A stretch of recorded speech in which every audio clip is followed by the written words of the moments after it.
ang message ko kay Senator Lacson, simple lang. Gusto mo, tumahimik muna ako, meditate, pray, ikaw din. Pero, Senator Lacson, napakahaba ng iyong career.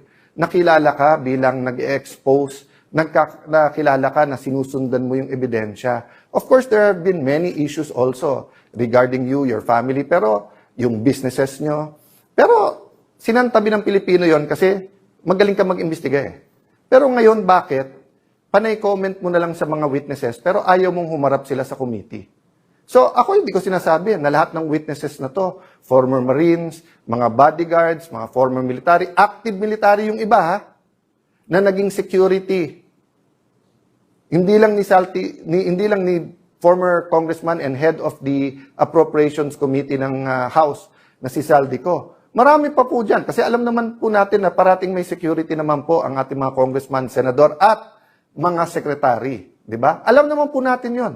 Alam natin hindi sila pipit bingi. So, anong mawawala na may hearing na fair at pakinggan? Pero in the meantime, inuubos kami. Diba? Kaya ang susunod daw, si Senator Marcoleta. Diba? So, and then si Senator Bongo. So, I wanna honor Senator Bongo, Senator Bato, Senator Marcoleta, Senator Jinggoy. Bakit? Before May 11 po, nung nag-usap-usap kami, in fact, nagkita kami May 10 eh. At bago ko mapagharap-harap po ang 12, wala po si Senator Bato noon, nagsabi na po kaming lahat na dadaan tayo sa pagsubok na to at may magsabi na lang pag hindi na kaya. Pero napakarami nagsabi noon, kulong na kung kulong, harapin na natin kung ano to, etc. O walang hiwalayan tayo, grupo tayo. So I'd like to honor those who are in the front line. I'd like to honor those who held out, di ba? But ang problema kasi, nagbago yung laban eh. From just having a platform sa Senate para fair yung ating impeachment, para makapag-focus tayo sa economic crisis, at para lumabas ang katotohanan, nakita na namin kung gaano kalaki ang skandalo at yung corruption na to eh. Ongoing to ha. Yung sasabihin nila na wala nang nakawan ngayon, tell that to the Marines. Nagbabago lang, constantly reminded, despite po na nagro-rotation po ang bagong 13 o bagong majority sa pag-criticize, I have to keep on message. I have to continue talking to you and explain what we're fighting for. Let me read this and let me ask you if it resonates with you, no? So, syempre, pag nag-survey, halimbawa tayo ngayon, tapos inisa-isa, anong klaseng Pilipinas ang gusto nyo? Anong napipicture nyo? Siguro the easiest way to say it is some will say, Sir, parang Singapore. Sir, parang Japan. Sir, parang Switzerland. Depende kung anong napuntahan mo or nakita mo, di ba? What do you think of this? We, the sovereign Filipino people, imploring the aid of Almighty God in order to build a just and humane society and establish a government that shall embody our ideals and aspirations, promote the common good, conserve, develop patrimony, and secure to ourselves and our posterity the blessings of independence and democracy under the rule of law and a regime of truth, justice, freedom, love, equality, peace, do ordain and promulgate this Constitution. So yon, medyo sa umpisa at saka sa dulo, giveaway kasi hindi po to nilikha lang ngayon or sinulat or hindi to chinat GPT or hindi to yung parang survey. Kung hindi ito po yung preamble sa ating 1987 Philippine Constitution, di ba? Ibig sabihin po, ito po ang attempt na i-articulate kung anong Pilipinas ang gusto natin. Can I highlight for today? One, the aid of Almighty God. So doon po sa inyo naman nagsasabing, wag nating isama ang usapin Diyos o ang batas ng Diyos sa batas ng tao o gobyerno. Hindi po mismong konstitusyon natin sinasabi in the aid of the Almighty God. I agree with you if you say na wag natin sabihin ang Diyos kampi kami sa amin or kampi sa inyo o kayo, demonyo kami, ganito. I agree with you kasi nga dapat we're on God's side. Hindi dapat nating claim na God is on our side, di ba? But yung salita ng Diyos ay importante. So that's number one. Number two, malinaw na malinaw dito.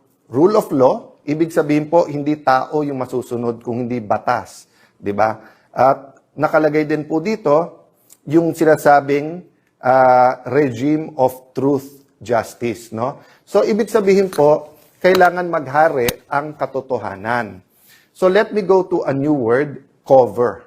Cover.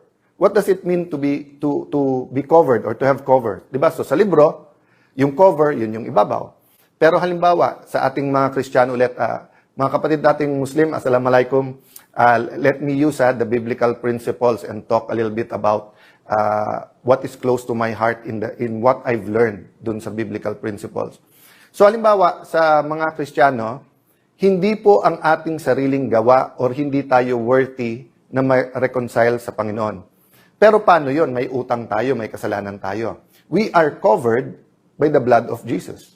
You are covered, di ba? So pag sinabi kong halimbawa, George,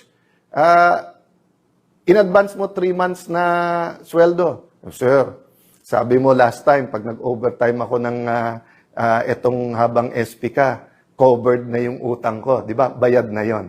So, napaka-importante po ng word na cover. Okay. Having said that, ano po ang ibig sabihin pag sinabi natin na ngayon na recovered? Ibig sabihin na cover dati, nawala, nire-recover mo. Di ba? So, for example, during the time of President Aquino and the first half bago nung pandemic, President Duterte, napakaganda ng ating ekonomiya. Nagkaroon ng economic recovery. Di ba? Na-recover. Nag-recover ang ating ekonomiya. But simula nung pandemic, nagka-problema, and then gumanda-ganda after the pandemic, then ayun, sunod-sunod. Yung ating flood control scandal, actually, ano lang po yun? Yun siguro ang pinakamalaki. Pero napakadami pa na systematic corruption na hindi na pag-uusapan. And then, of course, nangyari itong Ukraine-Russia conflict at tapos yung Middle East, nakakatapos lang pero we still feel the effects. So what I'm saying, again, our economy is suffering. We have to recover. Okay. So, in terms of nation building, yung 13 po ngayon o yung majority led by Senator Lacson, Senator Soto, Senator Win Gatchalian, of course, as the Senate President, the 2 Senator Tulfos, Rafi, and Erwin, I will not take it away. They want to build a nation. Don't take it away from us, yung aming pong grupo, want to build a nation. So, good faith po tayo. Meron kayong vision of a nation you want to build. Meron kaming vision nung gusto natin i-build. Pero tanong ko, anong regime? Regime of truth and justice ba? Kasi kung regime of truth and justice, let me tell you, mga kababayan, there are 2 groups now. Those who want to uncover the truth and those who want to cover up the truth. Dalawa lang po dalawa lang po. So pwedeng one who wants to uncover, di ba? One who wants to cover up. O, ulitin ko one who wants to cover up, wants to uncover. O, so dalawa lang parati yan, dalawa lang Kung ano man ang ating kulay, politika, ang punto po, we have to meditate, we have to pray, we have to make a decision. Bakit po? Mali-maleta ang reward kung ikaw ay para dun sa cover-up. Pero, napakalaki ng mga consequences. Kaso, bashing,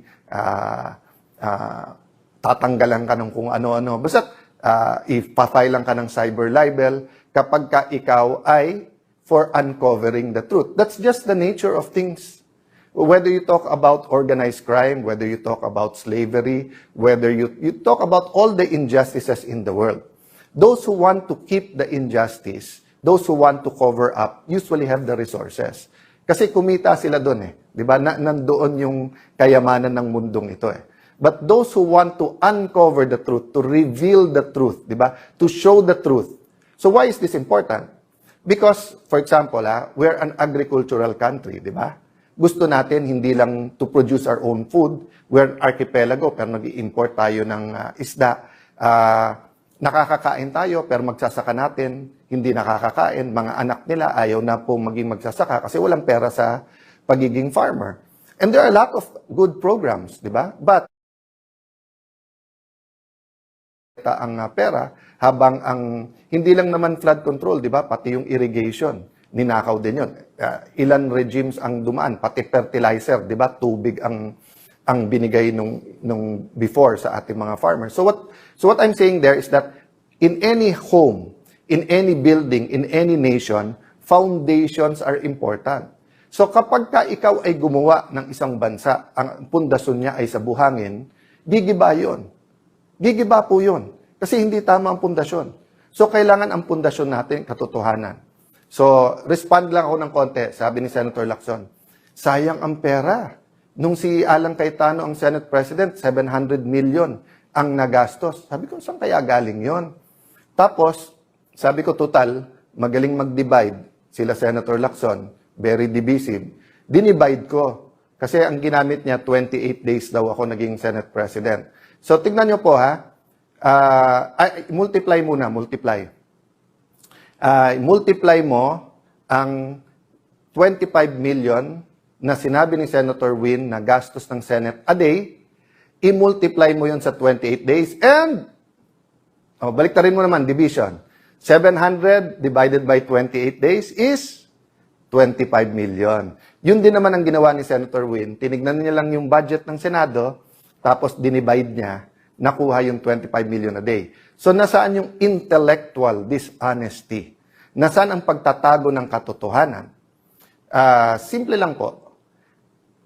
Kahit sino po ang Senate President, 25 million a day ang gastos ng Senado kung ganun kasimple ang computation mo. Meaning, yung budget ng buong Senado divided by the number of calendar days. Di ba? So, may nabasa po ako, sorry, nakalimutan ko kung sino mismo nagsabi. Sabi niya, statistics is like a bikini. Ulitin ko ha, statistics is like a bikini. Why? What it shows is very revealing. But what it hides is essential. So makikita niyo po, ni-reveal niya, parang pang-intriga, di ba? Kasi magaling naman talaga sila mang-intriga eh. Nagte-take turns lang naman po, si Raffy Tulfo, si Erwin Tulfo, si Senator Ping Lacson, tapos yung iba sa grupo nila, yung tag team lang yun, para, kayo naman mang-inis kay Alan, kayo naman magkalat ng hindi totoo, kayo naman magkalat ng ganito. Palabasin natin ang gulo-gulo, di ba? Again, ano yung intent? Para hindi malaman ang buong katotohanan tungkol sa korupsyon sa ating bansa. But let's be intellectually honest. Whoever was SP nun, ganun din ang gastos. Question. Pero bakit sila one day may napasa? I challenge all the congressmen and senators. 1998 pa lang, congressman na po ako. Naging konsel po ako, for a short while po, vice mayor. Naging member po ako ng House of Representatives. 4 na term po, 4 na term. Pangatlong term ko na po to bilang senador. I was privileged, no? God honored me by allowing me to be speaker, and then for Senate President, kahit maikse. I challenge lahat ng congressman, senador. Prove me wrong. Sa huling 3 araw, yung Monday to Wednesday, kapag kayan po ay session, diyan po ang ratsadahan. Kasi lahat ng pang-second reading, i-second reading na natin. Lahat ng pang-third reading, i-third reading na natin.